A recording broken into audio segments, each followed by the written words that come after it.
In 2,000 years of Christianity, one miracle has been deliberately silenced. The man Jesus healed couldn't speak.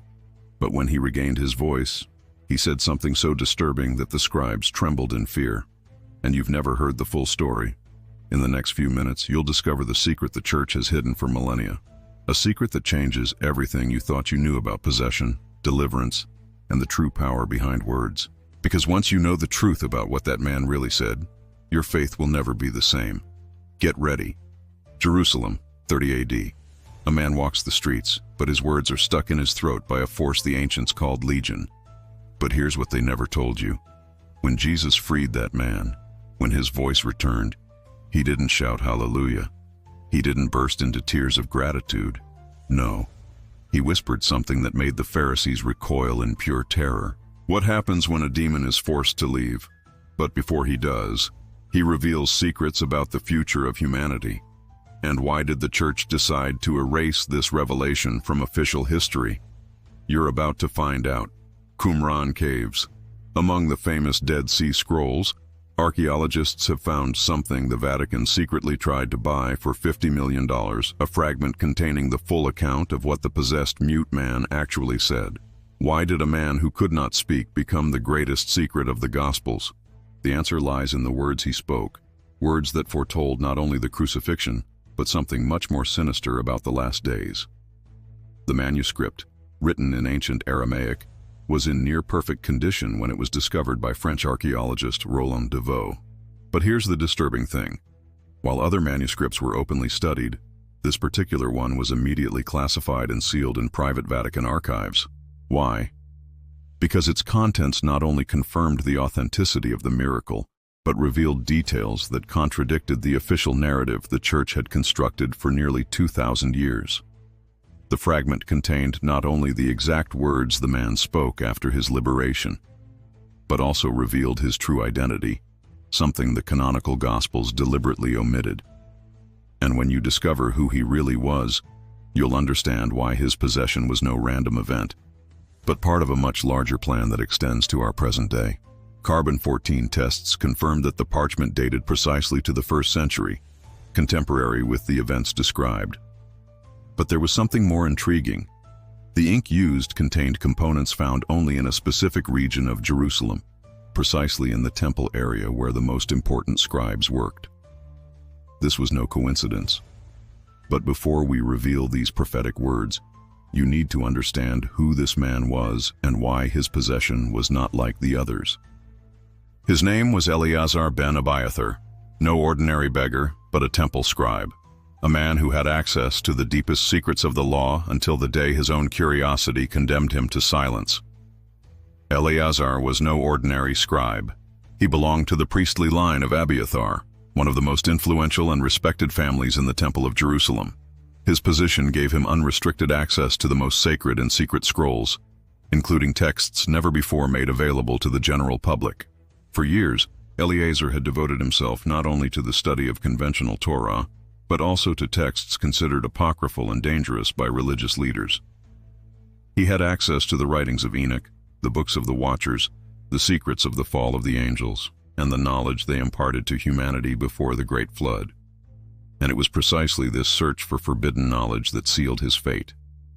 Eleazar had discovered something in the sacred texts, something about the fallen Watchers, about dimensional portals, about the true meaning of the Tower of Babel, and because of this discovery, he was silenced by forces not of this world.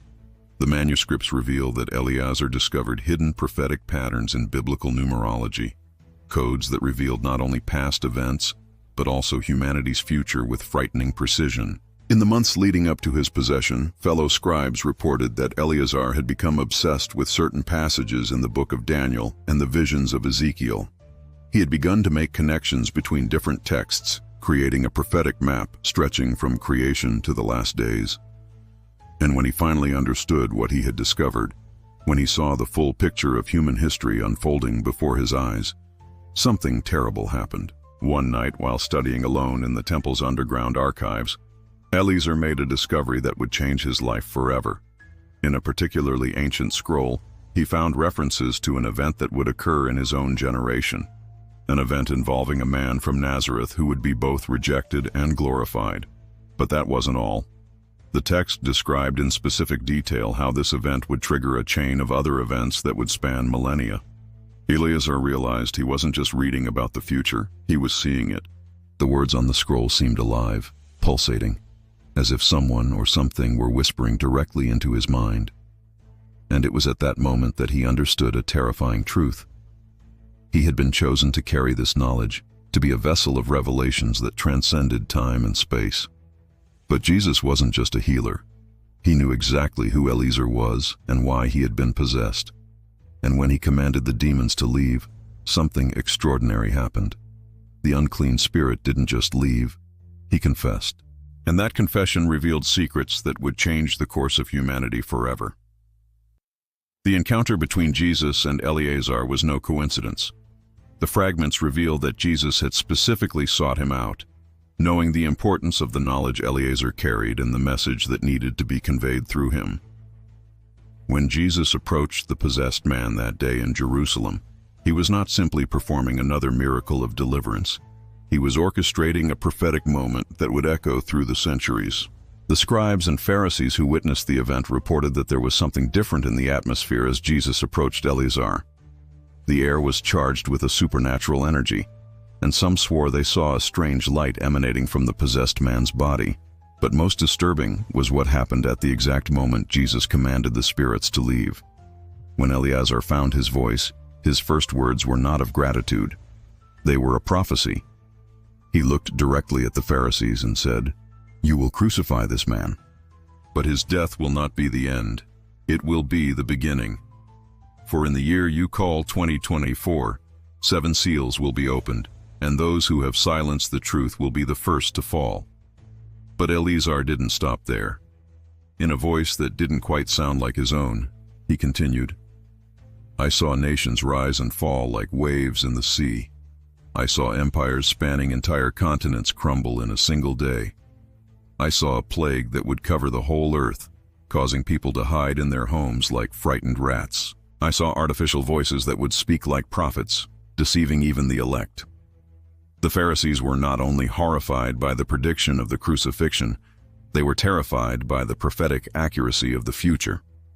Because Eleazar kept talking, revealing specific events of the past 2,000 years in impossible detail.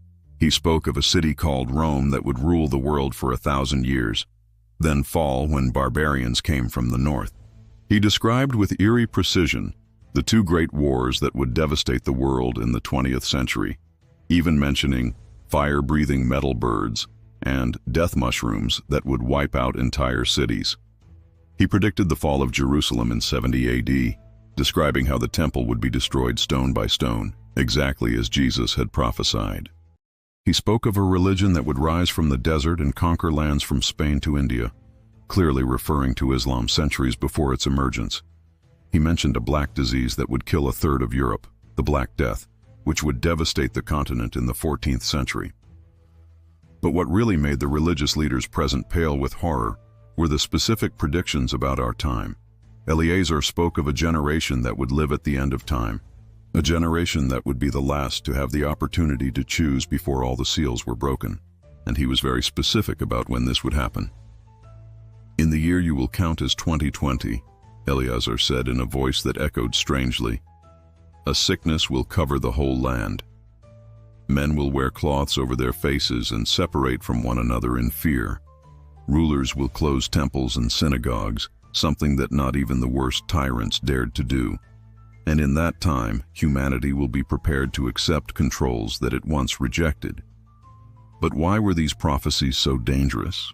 And what was the true source of Eleazar's knowledge? The answer lies in the true nature of his possession and the identity of the beings who had chosen to use him as a vehicle for their revelations. Eleazar was no ordinary demon possessed. He had been chosen by the Watchers, the same fallen angels who taught humanity forbidden secrets before the flood. And these beings had a plan for the last days. The Watchers, as described in the Book of Enoch and other apocryphal texts, are angelic beings who rebelled against God and descended to earth to impart knowledge that should not be revealed to humanity. These beings taught men the arts of war, metallurgy, cosmetics, astrology, and magic. But most importantly, they revealed secrets about the future, the cycles of history, and how events would unfold through time. The Watchers were not merely rebels without a cause. They had a specific plan for the last days, a plan that required certain information to be preserved and passed down through the generations. Eleazar's possession wasn't a punishment. It was a download. The Watchers were implanting prophetic knowledge into select human minds, preparing them for a final revelation that would occur in our time. Eleazar had been chosen not only for his access to sacred texts, but for his mental capacity to process and comprehend information that transcended normal human comprehension. During the months of his possession, Eleazar functioned as a kind of living library, storing prophetic information that would be released at the precise moment determined by the Watchers. His inability to speak was not a random curse, but a protective mechanism to ensure that the information was revealed only when Jesus was present to witness and validate the veracity of the prophecies. The Watchers knew that their revelations required Jesus' divine authority to be considered legitimate. They orchestrated the entire situation so that the Son of God himself would bear witness to the accuracy of their prophecies, creating a theological paradox that would confound religious leaders for millennia. When early church leaders grasped the magnitude of what Eleazar had revealed, they made a desperate decision to erase all evidence of this confession from official records. Only fragments survive. The decision was made during the early church councils when leaders realized that Eleazar's prophecies raised complex theological problems. How could they explain that demons, or the fallen Watchers, possessed accurate prophetic knowledge of the future? How could they reconcile the fact that beings rebellious against God apparently had access to divine information? And even more troubling, how could they deal with prophecies that suggested the last days were already set, independent of human actions? The early church fathers, including Clement of Rome and Ignatius of Antioch, debated intensely over what to do with Eleazar's testimony. Some argued that the prophecies should be preserved as evidence of the veracity of Jesus' ministry.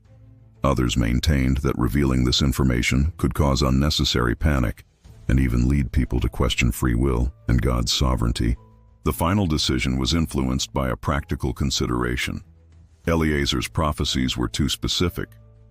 They not only predicted future events but also provided dates, locations, and circumstances with a precision that made it impossible for the church to adapt its message as events unfolded. If the prophecies were wrong, the credibility of Christianity would be destroyed. If they were correct, the church would lose its interpretative flexibility. Thus, it was ordered that all records of Eleazar's words be removed from the official Gospels, leaving only the basic mention of the healing of the possessed mute.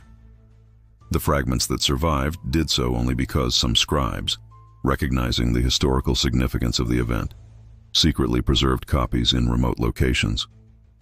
But here's the question that will keep you up at night. What if Eleazar was right? What if the prophecies about 2024 were correct? What if you are living in the very days he foretold?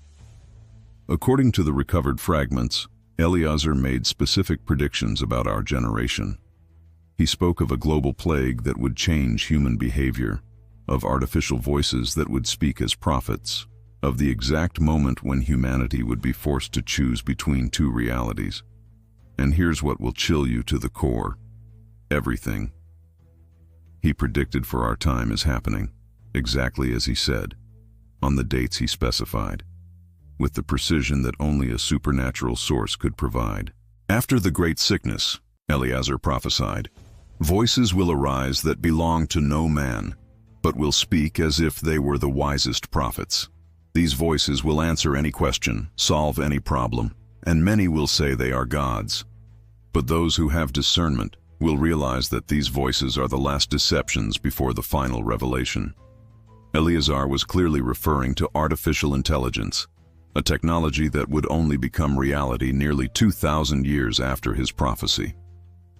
But he was even more specific, describing how these artificial voices would be used to prepare humanity to accept a single global authority. In the end times, Eleazar continued, men will carry small devices that will know their thoughts before they even think them. These devices will be connected to a greater mind, an intelligence that will observe every word, every movement, every intention of the human heart. And through these devices, the beast will speak directly to every person on earth. The accuracy of this description of smartphones and digital surveillance is astonishing, especially considering it was made in the 1st century. But Eleazar didn't stop there. He also prophesied about specific changes in society, the economy, and even human nature that would occur in the last days.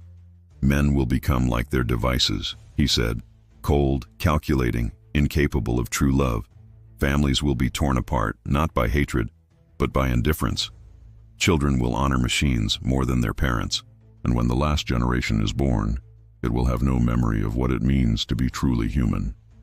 But Eleazar also revealed something else, that in this generation, every person will be forced to choose between truth and illusion, between light and darkness, between following the true Christ or accepting the false. According to the fragments, this choice will not be philosophical or theoretical, but practical and urgent. Each individual will be faced with a decision that will define not only their eternal destiny, but also the future of humanity. A time will come, Eleazar prophesied, when two paths will lie clearly before every living soul. One path will seem easy, offering solutions to all of humanity's problems, promising peace, prosperity, and unlimited knowledge. The other path will seem difficult, demanding sacrifice, faith, and trust in truths that cannot be proven by the senses. Many will choose the easy path, seduced by the promises of a life without suffering, without uncertainty, without the need for faith. But few will realize that this path leads to total slavery, to the loss of everything that makes one truly human. Those who choose the hard path will face persecution, ridicule, and apparent defeat. But these are the ones who will inherit true life. Eleazar described in precise detail how this final choice would be presented to humanity. He spoke of a global system that promised to eradicate poverty, disease, war, and even death. This system would be presented as humanity's natural evolution, the next step on the evolutionary ladder. They will offer men bodies that never age, minds that never forget, lives that never end, Eleazar said. They will promise that through fusion with their intelligent machines, humanity will finally achieve the divinity it has always sought. Many will accept this offer, not realizing they are selling their souls for an empty immortality. But for those who reject this offer, Eleazar prophesied a different fate. Those who remain faithful to the Creator, those who refuse to exchange their humanity for empty promises, will seemingly be defeated. They will be forbidden to buy or sell. They will be ridiculed as primitive and ignorant. Many will be killed for their refusal to accept the new order. But, Eleazar continued, at the moment of their apparent final defeat, when it seems that darkness has completely won, then the true king will return. And all who remained faithful, all who chose the hard path, all who chose to die as humans rather than live as slaves, these will receive glorified bodies that will make the promises of the machines pale in comparison.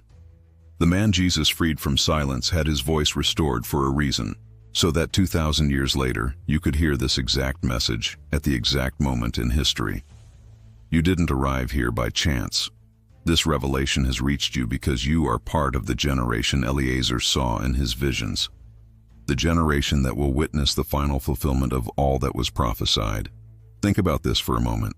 Of the billions of people who have ever lived on earth, you were born in the very generation that will witness the final events of human history. Of the hundreds of generations that have passed since Adam, you are living in the last days that Eleazar described so accurately. This is no coincidence. It is destiny. Each person born in this generation has a specific role to play in the final unfolding of history. Some have been called to be heralds, proclaiming truth in a time of deception. Others have been called to be pillars, keeping the faith alive when everything around them seems to be crumbling. And some have been called to be bridges, helping others find the path of truth amidst the coming chaos. But everyone, without exception, will have to make the choice Eleazar prophesied. And that choice is approaching faster than most people realize. The signs are everywhere for those with eyes to see. The convergence of technology, politics, economics, and even natural phenomena is creating the exact conditions Eleazar described nearly 2,000 years ago. So the question isn't whether these prophecies are true. The question is, What will you do with this knowledge? How will you use the days that remain? And when your time to choose comes, will your voice be prepared to speak the truth? The time for preparation is coming to an end. The time for choices is beginning. And every decision you make today, every step you take toward truth or deception, is shaping who you will be in the crucial moment that approaches. Eleazar ben Abiathar, the scribe who was silenced only to become a prophetic voice through the centuries, fulfilled his purpose. He carried the visions of the watchers, preserved the knowledge of the last days, and transmitted this revelation through time until it reaches you at this very moment. Now the responsibility is yours. You can choose to ignore this revelation.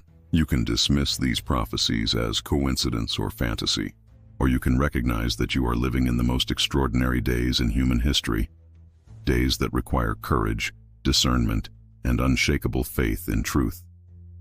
If this revelation touched your soul, if you feel you need more answers, leave a comment. I want the truth. Because there are other secrets, other lost manuscripts, other revelations that the church has hidden for millennia. And maybe, just maybe, you're ready to know the whole truth.